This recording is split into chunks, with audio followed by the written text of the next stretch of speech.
Court के भीतर, court room में गालियां दी जा रही हैं, जूते फेंके जा रहे हैं, फाइलें फेंकी जा रही हैं, तो क्या बचा?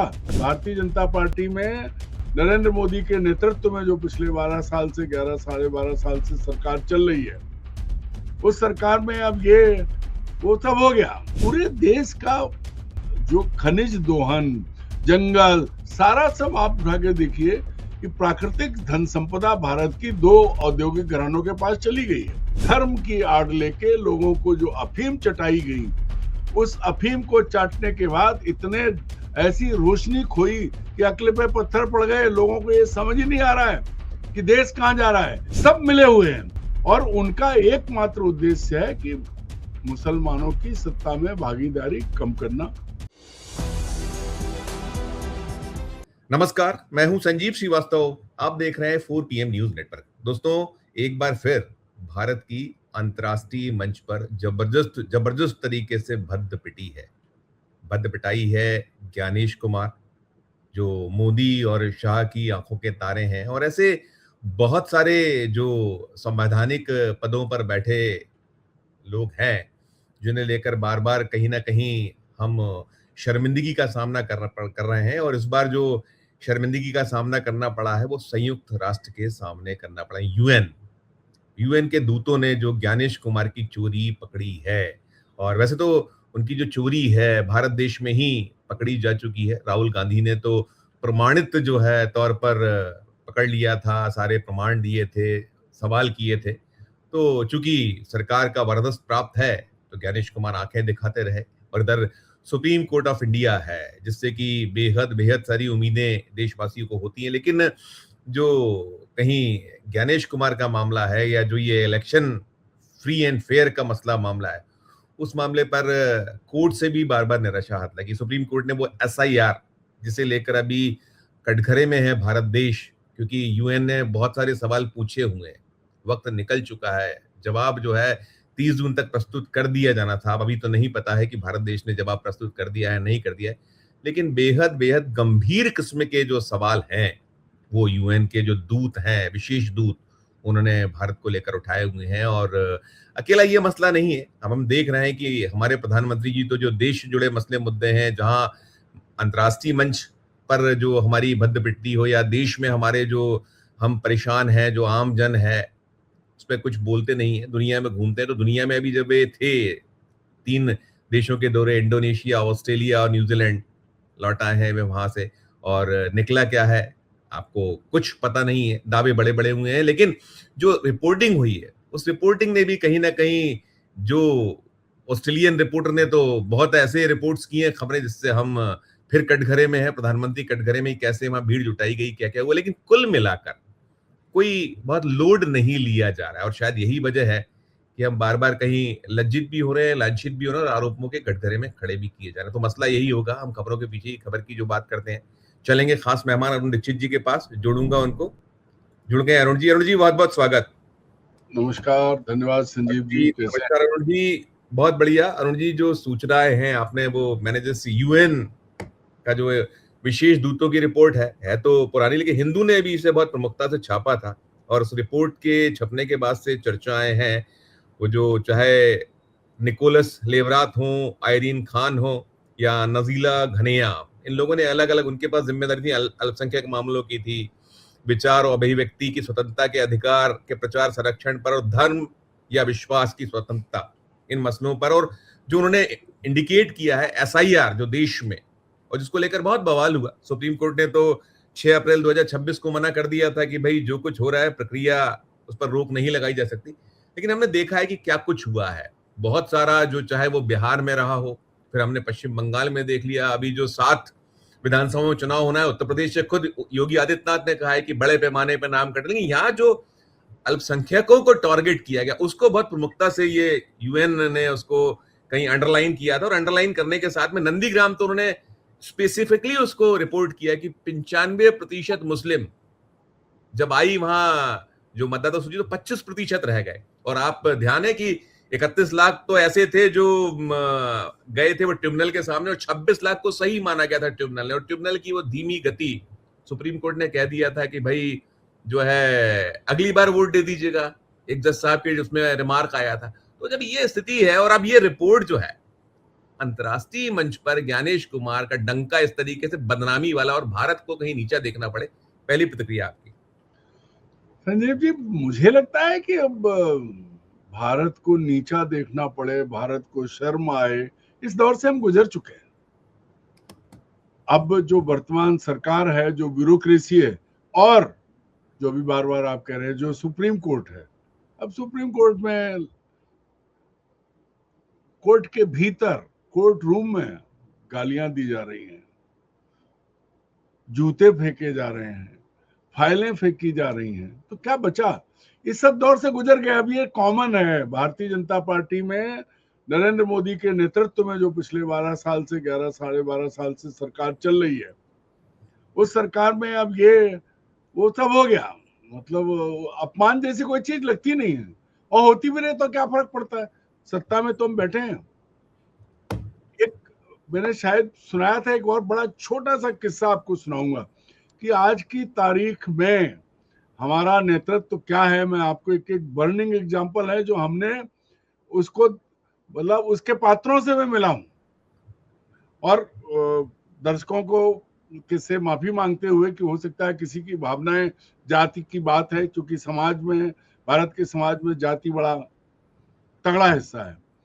तो हमारे गांव के पास एक गांव है पुठरी, वहां एक मेला लगता है शिव जी का, और वहां एक बगल के गांव का मुंशी बनिया अपनी मिठाई की दुकान लगाता था, और हमारे गांव के यादव जी जो चौधरी कहे जाते हैं, वो उनका बाहुबल बड़ा तगड़ा चलता था। तो वो बाहुबली होते हैं, तो बनिया की मिठाई की दुकान पर जाके उन्होंने मिठाई उठाई, पेड़ा उठा के मुंह में डाल लिया। बनिया तगड़ा था, उछला, उसने गर्दन पकड़ के दबाई, पेड़ा बाहर निकल आया। पेड़ा गया बाहर, उसने अपने कुत्ते को आवाज दे के पांव से पेड़ा उसकी तरफ कर दिया, और बोला, चौधरी, मुंशी बनिएगा, पेड़ा नहीं खा पाएगा तू। अब आप सोचिए कि चौधरी का जवाब क्या था। आज भारत सरकार पूरी उसी में है, बोले कर ले कुछ भी, मेरा मुंह तो मीठा हो गया। तो यूएनओ कुछ भी कहे, दुनिया कुछ भी कहे, वो सत्ता में काबिज है। उन्होंने बंगाल जीत लिया, उन्होंने बिहार जीत लिया, उन्होंने असम जीत लिया, उन्हें कोई फर्क नहीं पड़ता है। बेशर्म लोग हैं, और अगर बेशर्म नहीं होते तो भारत के किसी भी मुखिया ने ऐसा नहीं किया। जो अभी ज्यादा दिन नहीं हुए हैं, your excellency, your excellency, your excellency, एकदम ऐसे जा रहे थे यूं। तो ये जो सबसे बुरी बात क्या है कि दुनिया को लगता है, पर अगर उन्हें ही नहीं लग रहा है, हमें लग रहा है, आपको लग रहा है, हम सबको लग रहा है। जो प्रबुद्ध नागरिक भारत के हैं, आम नागरिक हैं, वो भी समझ रहे हैं कि दुनिया में बेइज्जती हो रही है। और जिस तरह से गैर कानूनी ढंग से ये सब कुछ हुआ, सुप्रीम कोर्ट कहता अगली बार चुनाव, ये कौन सी बात हुई?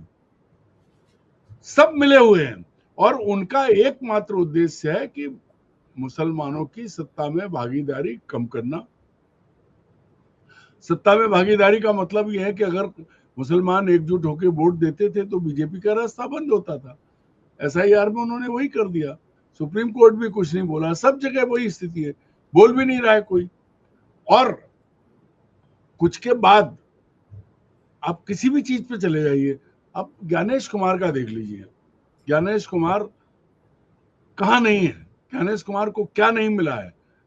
दुनिया भर में आप कह रहे हैं भद्रपिटी, सब जगह पता है कि इंडिया में एक टीएन शेषन ने इलेक्शन कमीशन को शीर्ष पे पहुंचाया था, और इन्होंने रसातल का भी, रसातल है उसमें पहुंचा दिया है, लेकिन उन्हें कोई फर्क नहीं है। क्यों? क्योंकि वो तो हिज मास्टर्स वॉइस बजा रहे हैं। जो सरकार ने कहा उन्होंने कर दिया, बेशर्मी के साथ नहीं किया, बिल्कुल एकदम दिगंबरी अंदाज में कर दिया। करिए, आप क्या करेंगे, कोई फर्क नहीं है उनको। इसलिए हमें बुरा लग रहा है, हम मतलब हम सब, लेकिन उन्हें नहीं लग रहा। उनका पर्पस सर्व हो गया, रिकॉर्ड बन गया। ये तो वैसे ही वाला ना, जैसे राजीव कुमार को हो गया, एसडीएफसी के वो बन गए, चेयरमैन हो गया, उनका चेयरमैनशिप पाएंगे।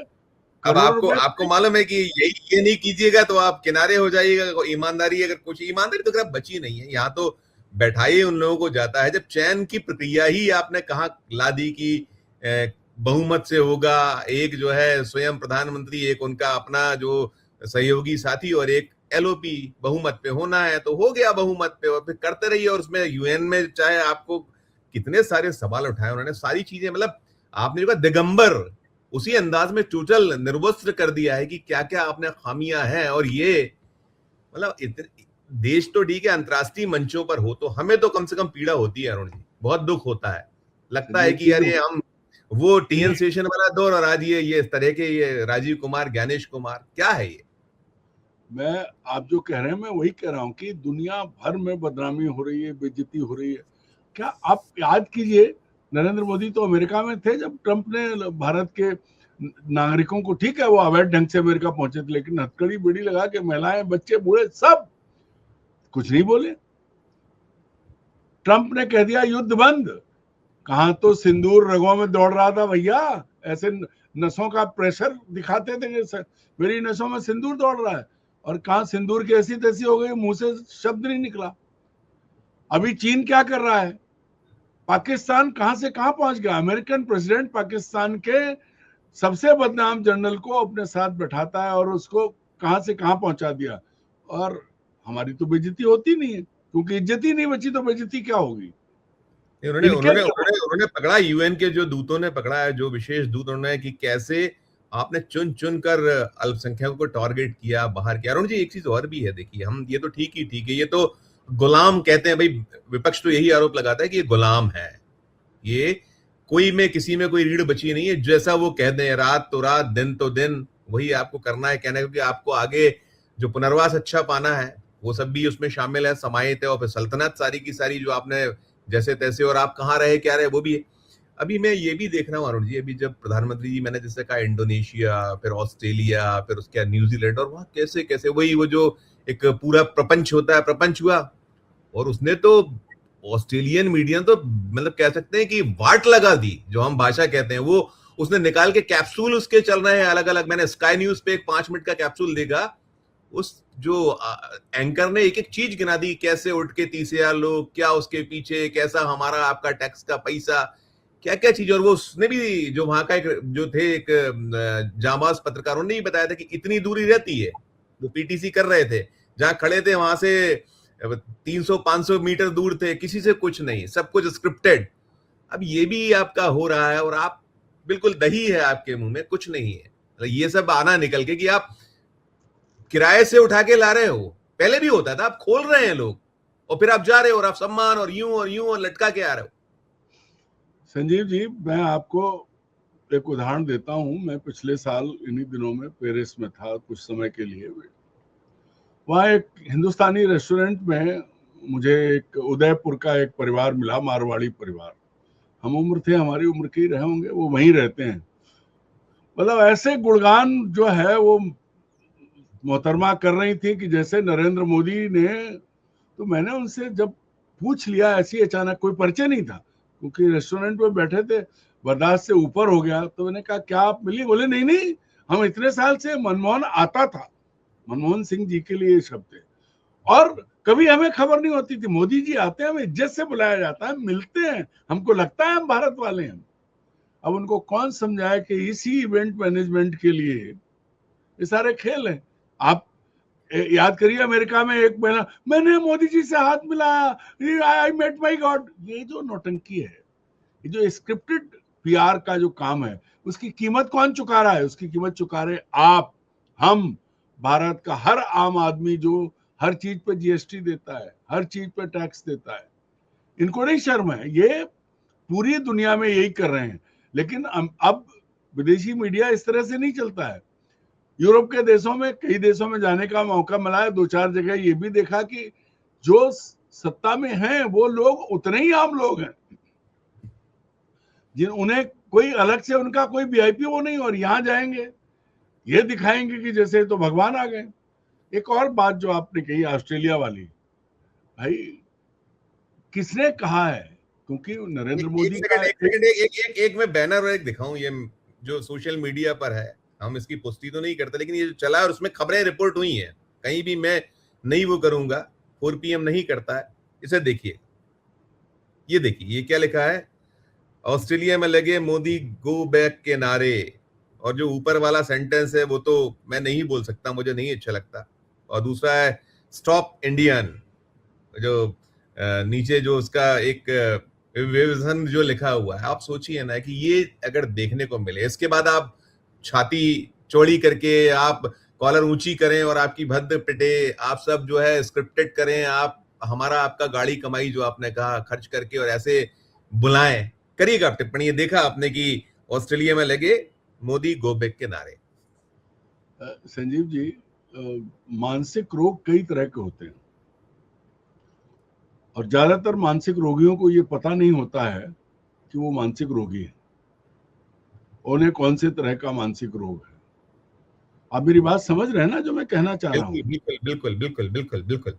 लोगों को पैसे दे के बुलवाना, उनके बीच में और अंग्रेजी बोलना या टेलीप्रॉम्प्टर से भाषण देना, ये एक तरह का मनोरोग है जो लगा हुआ है।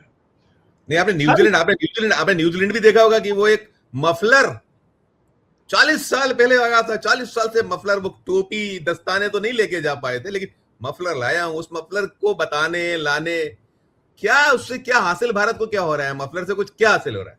शर्मनाक क्या है, न्यूजीलैंड में मफलर ले गए, मणिपुर 3 साल से जल रहा है, वहां जाने की, वहां जो महिलाएं निर्वस्त्र की गई, सड़कों पर दुराचार हुआ, आज भी हत्याओं का दौर जारी है, वहां कुछ नहीं दिखता है। वो भारत का हिस्सा नहीं है ऐसा लग रहा है।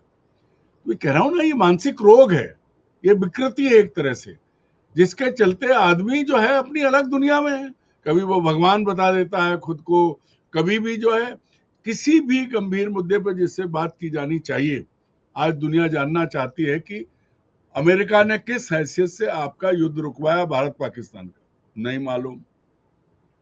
चीन घुसा बैठा है, कोई बात नहीं करेंगे। सोनम वांगचुक फिर अनशन पे है, 13 दिन हो गए हैं, उसके बारे में कोई बात नहीं होगी। होगा क्या, लद्दाख को कैसे कारपोरेट को दे दिया जाए, कैसे वहां का जो मिनरल्स और माइंस है उस पर कब्जा कर लिया जाए। पूरे देश का जो खनिज दोहन, जंगल, सारा सब आप उठा के देखिए कि प्राकृतिक धन संपदा भारत की 2 औद्योगिक घरानों के पास चली गई है। कोई कुछ बोलता रहे, राहुल गांधी बोलेंगे। अरुण जी, वो नॉर्वे में पत्रकार, वो जो थी, वो क्या हिले, क्या नाम था, मैं उसका नाम एकदम से याद नहीं आ रहा है मुझे। लड़की ने सवाल पूछा था। हेले लिंग। और उसको कितना बदनाम करने की कोशिश की गई थी, क्या क्या नहीं। अरुण जी, एक और चीज मैं देश पे लौट के बात करता हूँ, ये तो आप कर रहे थे, इसमें जो जोड़ना हो छोटा सा आप जोड़ दीजिएगा। दूसरा मैं ये जो आपने जम्मू कश्मीर के जो चुने हुए मुख्यमंत्री हैं, उनने जो ब्लेम किया है साहब, उनने तो कहा है कि 30 करोड़ 35 करोड़ हमारे विधायकों को, और वो कह रहे हैं कि राज्य का दर्जा मांगने के लिए क्या हम वहां व्हाइट हाउस के सामने जाके मांग करें, वहां क्या जो डोनाल्ड ट्रंप से आग्रह करें कि हमारे राज्य को दर्जा दे दीजिए, कश्मीर, जो जम्मू कश्मीर को।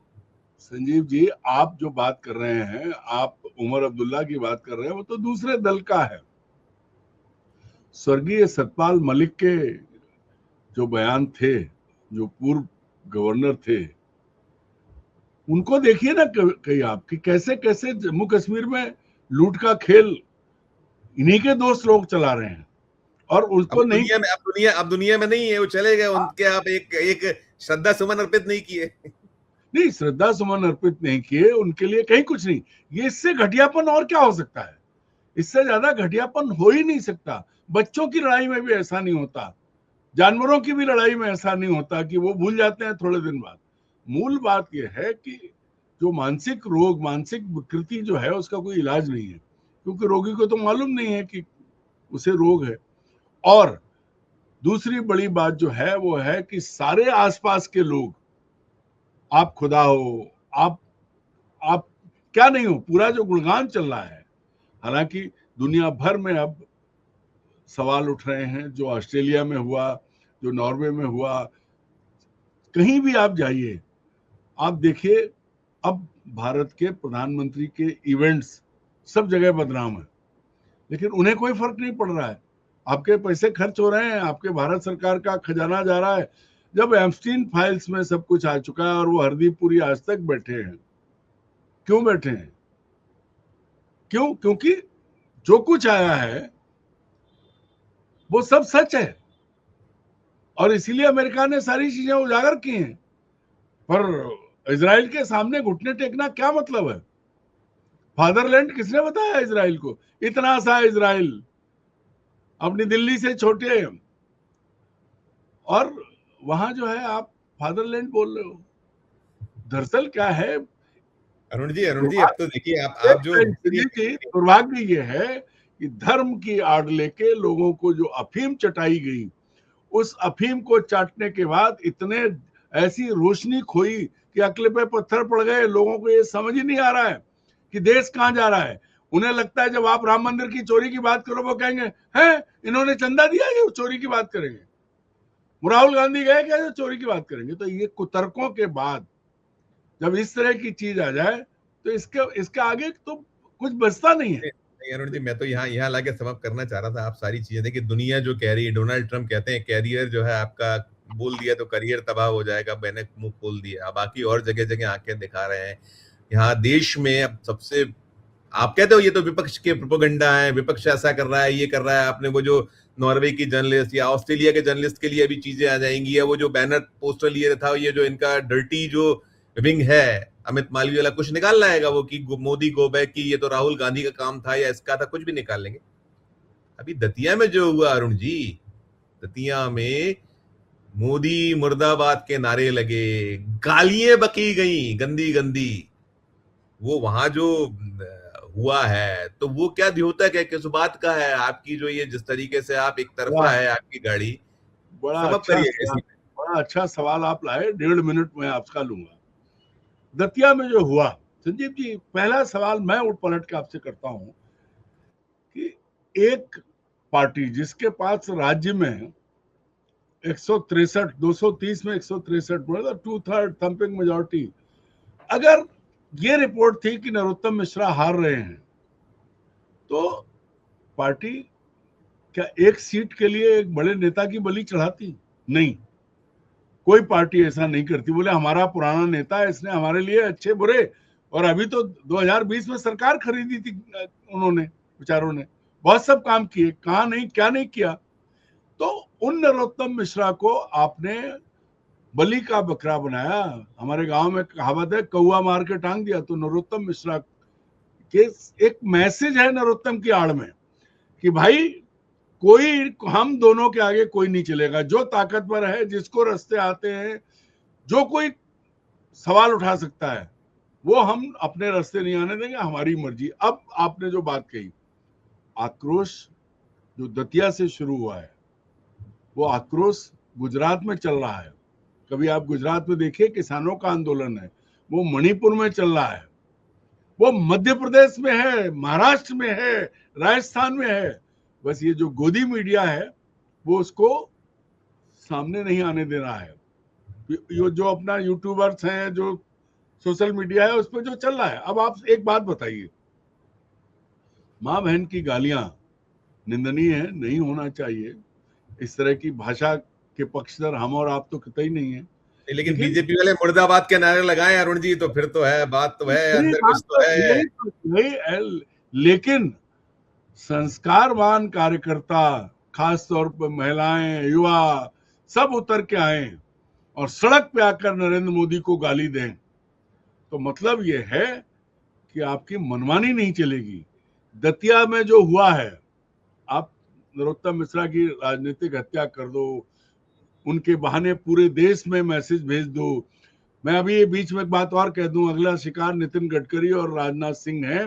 बहुत जल्दी आपको उनकी भी खबर आएगी, और मध्य प्रदेश के कुछ और नेताओं को भी इसी रास्ते भेजा जाएगा। लेकिन जो शुरुआत दतिया से हुई है वो रुकने वाली नहीं है। ठीक है, वो जो गालियां गई हैं मुख्यमंत्री से लेकर प्रधानमंत्री तक, वो इन्हीं गलियों में घूम रही हैं और फिर आएंगी, क्योंकि कर्म खराब है। पार्टी को रसातल में पहुंचा दिया है। जो पार्टी में व्यक्ति नहीं, संस्थान था, वहां संस्थान गया, कहां बोलेंगे। ठीक, लेकिन व्यक्ति पूजा हो रही है, व्यक्ति व्यक्ति हैं। और नरोत्तम मिश्रा की तो सबसे बड़ी वजह, एक लाइन में और बता दें, वो यह है कि अमित शाह ने उन पे कंधे पे हाथ रखा तो नरेंद्र मोदी जी ने उनको धोबी पाट मार दिया। 2 गुजरातियों की लड़ाई में हमारे मिश्रा जी शहीद हो गए। ठीक, बिल्कुल नहीं, आप एक तो दोस्त हैं, नहीं, मैं अपने दर्शकों के लिए 164 है बीजेपी के पास, जीती थी उसने, 65 कांग्रेस थी, और उसमें से भी तोड़ताड़ लाए। लेकिन वही जो आपने कहा कि आप इतना भी दम नहीं दिखा पाए कि अरे भाई, मैंने पहले भी आपसे ये सवाल किया था कि संघ किस मर्ज की दवा है, भारतीय जनता पार्टी किस मर्ज की दवा है। अगर आपका कैंडिडेट कमजोर आपके सर्वे में कहीं आ रहा है, तो आपने ये साबित कर दिया है कि हम कितने कमजोर हैं। कहानी खत्म कर दो अरुण जी, मेरे पास 25 मिनट हो गए। एक ही लाइन आपने कहा ना, तो बनारस में तो नरेंद्र मोदी कब तक हारे थे, कैसे जिताए गए, तो पहले तो उन्हें हटना चाहिए। अरे भाई 10 लाख से 10 लाख से आ गया था, 1.25 लाख देखिए ना, तो अजय राय के आरोपों को देखिए, वहां क्या हालत थी, ट्रेल कर रहे थे। इसका मतलब फिर नरोत्तम बलि का बकरा क्यों बने, आप क्यों नहीं? बिल्कुल, इसलिए गालियां आई हैं। गंगा पुत्र, गंगा माँ ने बुलाया। जाने कितने पुत्र गंगा गए गंगादास, जमुना गए जमुनादास। बिल्कुल, यही है। नहीं, शुक्रिया अदा करो, बहुत बहुत बहुत बहुत शुक्रिया। ये जो कुछ निकलेगा नहीं, कुछ नहीं निकलेगा, नतीजे शून्य है। और वो जो आपने कहा ना, आप जो कहते हो ना, ये जो है पार्टी शर्मा भाई, कौन सा जयते, क्या कहते हो, बेशर्म एव जयते। हाँ, बेशर्म बेशर्म वो है, तो उनको बेशर्म मतलब शर्म तो आती थी। शुक्रिया, धन्यवाद दोस्तों। आप सुन रहे थे जैसे मैंने सवाल किए थे, और वही बात है कि चाहे यूएन के विशेष दूत प्रश्न उठाएं या खुद बीजेपी वाले उठाएं, वो नारे लगाएं मुर्दाबाद, लेकिन वो ऐसी मोटी है वो चमड़ी कि वहां कुछ असर होता नहीं है। घड़ा इतना चिकना है कि पानी ठहरता नहीं है। पूरी चर्चा को सुनने के बाद आपकी अपनी जो राय हो, आपकी अपनी जो टिप्पणी हो, जरूर हमारे इस वीडियो के कमेंट बॉक्स में जाकर राय प्रकट कीजिएगा, टिप्पणी कीजिएगा। और अच्छी लगे चर्चा तो चैनल को लाइक कीजिए, सब्सक्राइब कीजिए। ज्वाइन का बटन दबाइएगा तो हमारी हौसला अफजाई होगी। प्यार और देखते रहिए 4 PM न्यूज नेटवर्क। धन्यवाद, नमस्कार।